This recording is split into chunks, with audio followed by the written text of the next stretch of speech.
আমি সমস্ত ফাইল আজকে আপনাদেরকে দেখাবো। আমি আসলে কথা বলতে পারতেছি না, আমার শরীর কাঁপতেছে, আমি অসুস্থ, তারপরেও বলতে হচ্ছে। আমি কেমনে আপনাদেরকে বোঝাবো, কেমনে বললে বুঝবেন? আমি জানি যে কোনো মুহূর্তে হয়তো আল্লাহ তাআলা আমাকে ডেকে নিতে পারেন, কারণ আমার যে রিপোর্টগুলো আছে কোনো স্বাভাবিক রিপোর্ট না এগুলা। আমার হায়াত কতটুকু আছে আমি জানি না, তবে শরীরের কন্ডিশন বলে হয়তো আল্লাহ তাআলা দুনিয়াতে আমাকে হয়তো বেশি দিন রাখবেন না। আপনাদের কি একটু মায়া লাগে না ভাই? একটু মায়া লাগে না যে এই মানুষটা বারবার করে আমাদেরকে বলে বুঝায় যে ভাই আমাদেরকে একটু সময় দেন, আমরা আমাদের নিজেদের কাজগুলো করি, এর পাশাপাশি আমরা একটু রেস্ট নিই। কিছু মানুষ আছে যদি আমি মারা যাই আমাকে এসে বলবে যে ভাই আমি তো আজকে দেখা করতে আসছিলাম, আপনি আজকে মারা গেলেন কেন? আসসালামু আলাইকুম।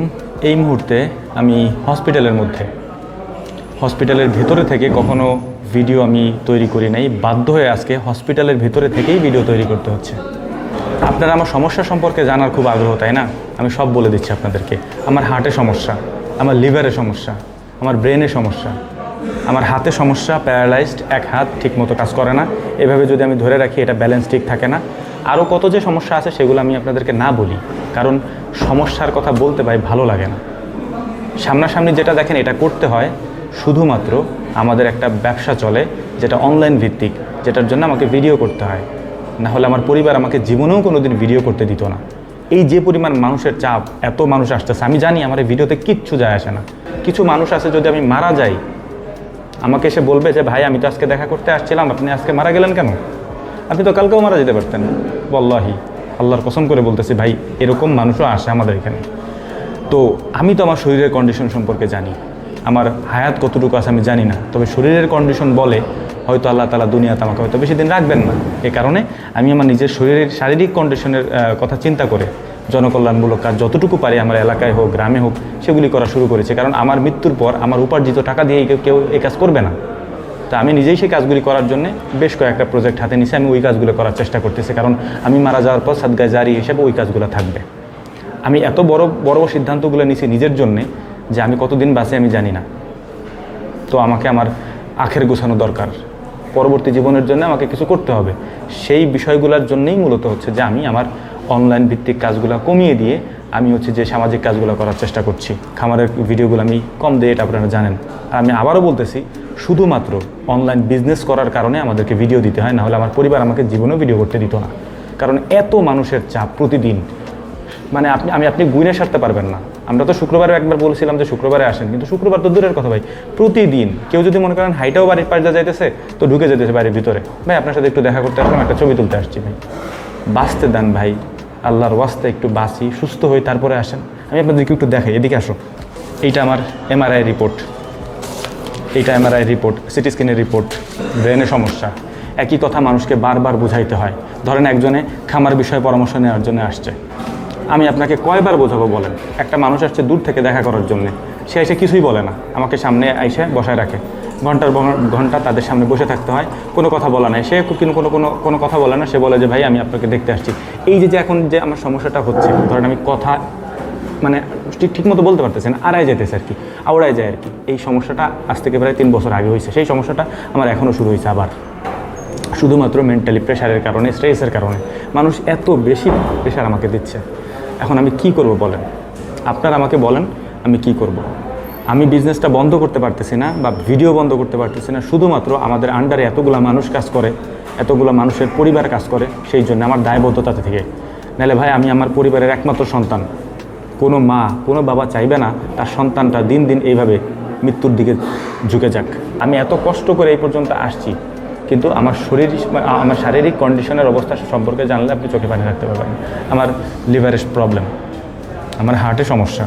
এই সমস্যাগুলো ছোট ছোট সমস্যা না। আপনার কাছে মনে হতে পারে যে এই সমস্যা হচ্ছে তো ছোটো ছোটো সমস্যা হতে পারে, বা এগুলো ছোট ছোট সমস্যা না, এগুলো বড় বড় একটা সমস্যা, যে কারণে আমাকে দেশ বিদেশ ঘুরে বেড়াইতে হয়েছে ডাক্তারের কাছে। এই আজকে এই ডাক্তার, কালকে ওই ডাক্তার, আজকে এই হসপিটাল, কালকে ওই হসপিটাল।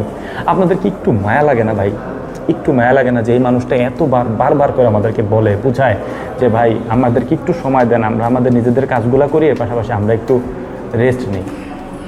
বলেন, আপনাদের কি একটু মায়া লাগে না যে না যায় এদের বাড়িতে, এদেরকে একটু থাকতে দেয়, 2 মাস একটু আলাদা থাকুক, এরা নিরিবিলি থাকুক?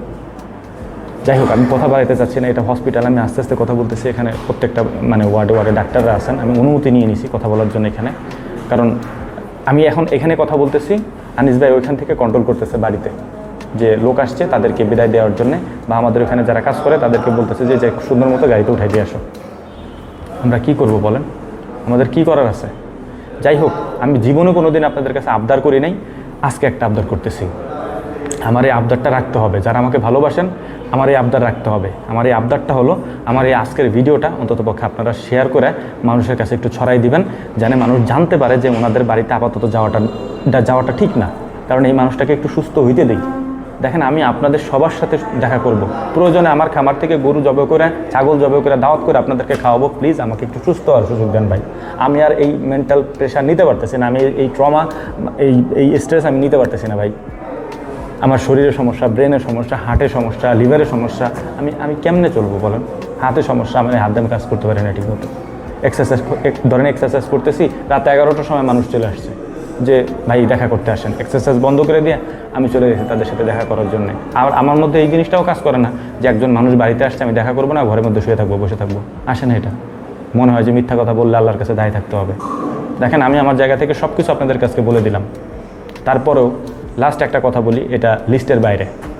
যেসব পরিবার, গার্ডিয়ানরা অতি উৎসাহী হয়ে আমার প্রতি আগ্রহ দেখান, আমি আশা করি বুঝতে পারছেন, বা যেসব ব্যক্তিরা, আমি আশা করি এটাও বুঝতে পারছেন, অতিরিক্ত ইন্টারেস্ট দেখান আমার ব্যাপারে, ভাই আমি কয়দিন বাঁচবো এটারই কোনো গ্যারান্টি নেই।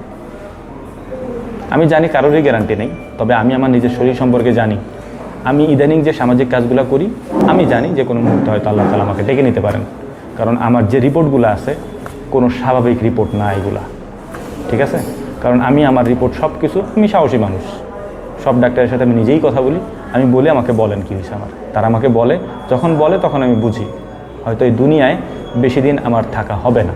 যে কারণে আমি ঠিক আছে ইবাদত বন্দিগি যতটুকু করছি আলহামদুলিল্লাহ, আল্লাহ তাআলা যদি রহমতের দৃষ্টিতে তাকিয়ে মাফ করে দেন হয়তো মাফ পেয়ে যেতে পারবো। কিন্তু দুনিয়াতে তো কিছু রেখে যেতে হবে, সেই রেখে যাওয়ার জন্যই মূলত হচ্ছে আমি সামাজিক কাজগুলো শুরু করেছি। ইনশাআল্লাহ আমি সেই কাজগুলি চালু রাখবো, কারণ আমি মারা যাওয়ার পর ওই কাজগুলিকে করবে না, যতই টাকা পয়সা রেখে যাই সেগুলিকে করবে না। আর আরেকটা বিষয় হচ্ছে যে দেখেন, আমি আপনাদের কাছে কোনো আবদার করি না, আমি বলি না যে আমার টাকা দেন, পয়সা দেন, তারপর হচ্ছে যে আমার চিকিৎসা করে দেন, কিচ্ছুই বলি না। বলছি একটা মানুষকে শুধুমাত্র একটু স্পেস দেন, যে মানুষটা সুস্থ হোক, আমাদের মাঝে ফিরে আসুক ভালোভাবে, এবং যে ভিডিওগুলো আমরা দিই এগুলো আমরা কন্টিনিউ করি শুধুমাত্র আমাদের ব্যবসার জন্য। যদি সেটা না হইতো ভাই করতাম না। যাই হোক, ভিডিও শেয়ার করার কথা বলছি এই কারণে, কারণ সবাই আমাদের এখানে যারা আসে তারা বলে যে ভাই ওই ভিডিওটা তো আমি দেখি নাই। তাই সবার কাছে মানে দায়িত্ব নিয়ে একটু ভিডিওটা শেয়ার করে দিবেন, যাতে সবাই এই বিষয়টা জানে যে উনি অসুস্থ মানুষ, অন্ততপক্ষে ওনাকে কিছুদিন সময় দেওয়া উচিত।